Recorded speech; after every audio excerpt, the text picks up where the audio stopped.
ask for your hand in marriage.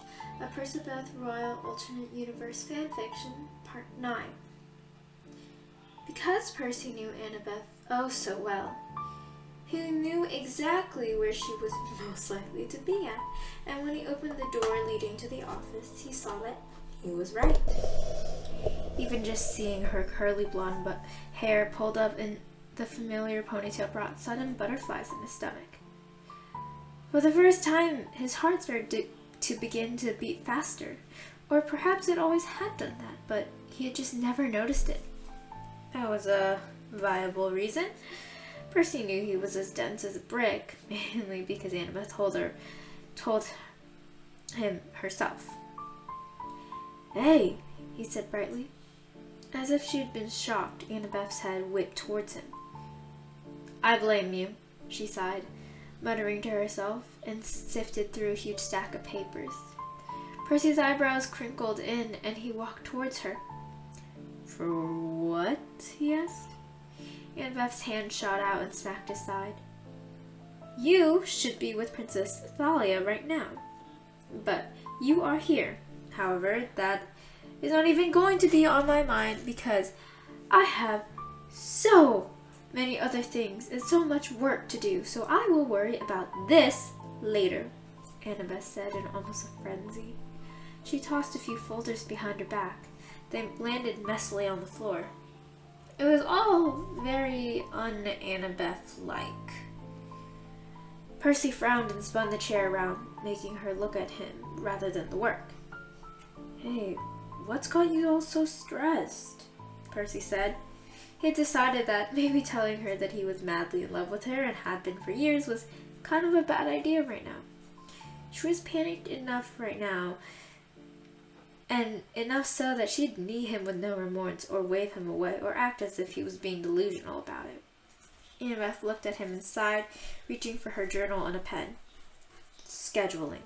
Your freaking ball, and the wedding, and all the other royal overseers, and just... it is all just so much." Annabeth scribbled something in her journal. Percy frowned. He hated seeing her so stressed and overworked. "That's a lot." "Understatement of the year, seaweed brain. Don't gotta get all snappy with me. I want to help in any way I can. You may help by picking a princess to marry so I can be done with this." "But I don't want to just pick some random princess I don't like." "I'm aware. However, you should be aware that I will maul you if you do not shape up." Percy gulped. Annabeth was not in a good mood. This was definitely not the time to profess his undying love for her or anything. Not that he would do that. She may actually maul him if he tried something cheesy. "You should take a break," he said, wrapping his arms around her shoulders. She gave a breathless laugh. "God, I wish I could," she sighed. Percy squeezed her tighter. He did feel bad. Really, it was all his fault, as he didn't want to pick any of the other princesses. Though, you could technically argue it was her fault, but he wasn't about to do that. "Can I do anything else to help?" he asked. Annabeth shook her head. The blonde curls hit his nose, invading it with the scent of sweet lemons. "Unless you want to pick a princess." "That would certainly help," she joked, pulling a wire smile. Percy pouted at her. Yes, I know that is not going to happen because I know you far too well," she said with a slight laugh. Percy sighed, resting his chin on the top of her head. "Why do I have to pick a princess? Like, specifically a princess? What makes them so special?" he asked. Okay, this wasn't a new question, per se. He just never asked her it before. Annabeth stared at him with the most deadened, "Are you kidding me?" look in her eyes. It was safe to say that Percy was two more dumb questions away from getting named. "You did not just ask me that," she deadpanned. Percy released his arms from the hold around her to block his face because Annabeth had just resorted to throwing pens at him.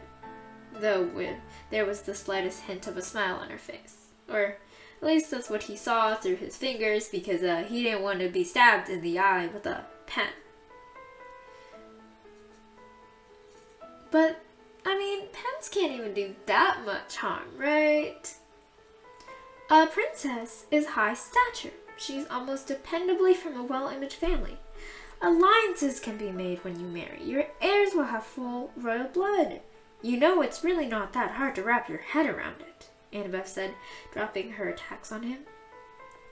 Percy took that moment to wrap his arms around her again, this time pinning her arms to her sides so she couldn't attack him again. Who knew Annabeth could throw pens like daggers? Actually, that sentence, it really wasn't that much of a surprise. A lineage is just lineage. Blood isn't different between, like, for say you and me, Percy pointed out. Annabeth snorted and rolled her eyes. That is not how it works. It does the same job in the terms of biology. However, royal blood is different for commoners. Percy frowned and squeezed her arms tighter. I don't like that. I know. That does not mean it is not true. Annabeth, I don't even know what I'm supposed to look for in a queen or a princess or whatever. Annabeth rolled her eyes but smiled. You know, you could have told me that before. Probably would have saved us some time, she said, trying to poke sides. Percy relished in the fact that she, really couldn't. A queen needs to have poise. She must have kindness, compassion for subjects beneath her, and humility as a royal, but awareness of her own impact, Percy explained. Annabeth explained. Percy had to bite his tongue to keep from saying, but you have all of that. That's it, he said instead. Annabeth scoffed. No, of course. She must be smart, know the basis of every subject. Ruling, as you know, is a difficult task, and she must be up to it, Annabeth said. She looked him dead in the eye. A good queen understands her kingdom, what can be pushed and what cannot. She will support you whenever and however you need it. Percy stared at her. Like you? The words were on the tip of his tongue, barely staying in. And, for you, Annabeth stated firmly, looking up at him, find someone who is good to you, who is more than a ruling partner in life. Find someone to love, she said, voice quieter. Percy sighed as he looked down. Annabeth looked so small in his arms, something that he'd never admit to her because he didn't want to die just yet. He didn't want to find a princess to love. No, not when he was in love with her and had just realized it. Honestly, it was shocking that he had never noticed the feelings himself. What about you? You know how the kingdom works, Percy tried miserably. Annabeth gave the most bitter laugh, and in a fit of strength broke out of his grasp and pushed him away. I am not royal, she cried out. The future queen must be royal, not some random commoner girl from an entirely different kingdom of which we do not even know of. Her voice sounded so angry, so Percy refrained from telling her that he'd actually figured out where she'd come from. I am a subject, someone to be ruled over, Annabeth said through gritted teeth. Oh goodness. She must be very angry to admit that to her pride. The only reason I even have the slightest bit of stature is because you as a child would not take anyone else as overseer. If you had been obedient, we would not be here. With a tired sigh, she slumped down on the chair and nearly melted into the floor. She didn't move a muscle, even as Percy stepped forward to hold her upright. As much as I know that we could rule together, I also know that no one would accept or respect it. They already think I'm a silly girl, overseeing a prince, with too much arrogance in her head. That, even, is no hyperbole. Neither of them said a single word. He had no idea what Annabeth was thinking, which was sort of a first, but there was an internal battle raging in his own mind. Quite honestly, Percy didn't even give a flying fish about the fact that she wasn't of royal blood, and his parents probably wouldn't mind either. But she was right, as per usual. His subjects and nobles would certainly cause an uproar, just as in ancient times of Egypt, people rioted against a female ruler. People would riot over Annabeth's lack of premium lineage or some stupid pretentious thing like that. However, Percy didn't care. He'd happily marry Annabeth this instant, as she nearly melted to the floor in emotion, than some stranger royal princess because of some old societal notion. She was the best person he knew. Kind, funny, understanding. She knew him better than anyone else, and now he could and would openly admit it to everyone around him that she was the most beautiful person he had ever known. And wasn't that even more important?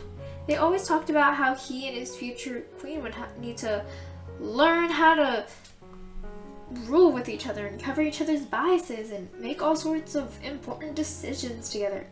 Why on earth would they trust a new person to help him with that when there was someone right there who already made every decision with him and knew him better than he knew himself? The logic was just not there, and that sentence was coming from Percy, of all people.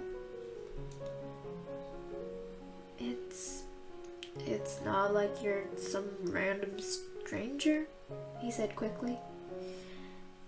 Annabeth groaned, and Percy placed his chin on the top of her head. No, she said. Her hand ran down her face. Percy inhaled the scent of her hair again. I'm not a princess, though I am a chase, and that is nothing close to royalty, she said firmly, using the last name she had given herself back when she and Percy were kids. He had asked her who she was and where she was going. She said she was chasing after something and running away from another. Percy was hit with this wave of bittersweet nostalgia. Back to the days when he could believe that he and Annabeth would marry and rule together. Back to the days where Annabeth promised to be his heir's godmother. Ha! Please take the god out of that word, and that's what I want now, he thought, biting back a grin.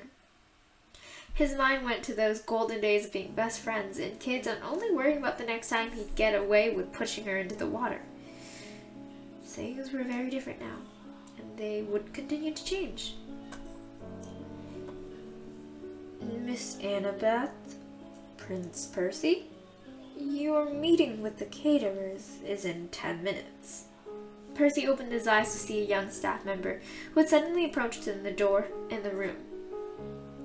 They looked really awkward to have walked into the scene. No surprise there, most of the staff didn't know what to do when they walked into the rooms where he and Annabeth were comforting each other. Admittedly, he knew they looked kind of like a couple, and even more so wished that they were. So he kind of understood why they were so awkward. Thank you. I will be right there, Annabeth said, getting off the chair, making Percy pout at her. She rolled her eyes at him. I will talk to you later, she promised. Do not do anything, she said, and then sternly pointed a finger. Percy looked at her hand and pried her fingers from the fist and laced them with his own. Just because the order came from you, he joked cheekily. Annabeth scoffed and squeezed his hand affectionately once and then dropped it, leaving the room and Percy alone in it. He was certainly disappointed. He was certainly annoyed that Dolly had opened his eyes just for reality to smack him in the face with it. He was certainly disappointed that of all the people he could ever choose to be his wife, none of them were Annabeth. Screw royal etiquette and rules. They only ruined good things.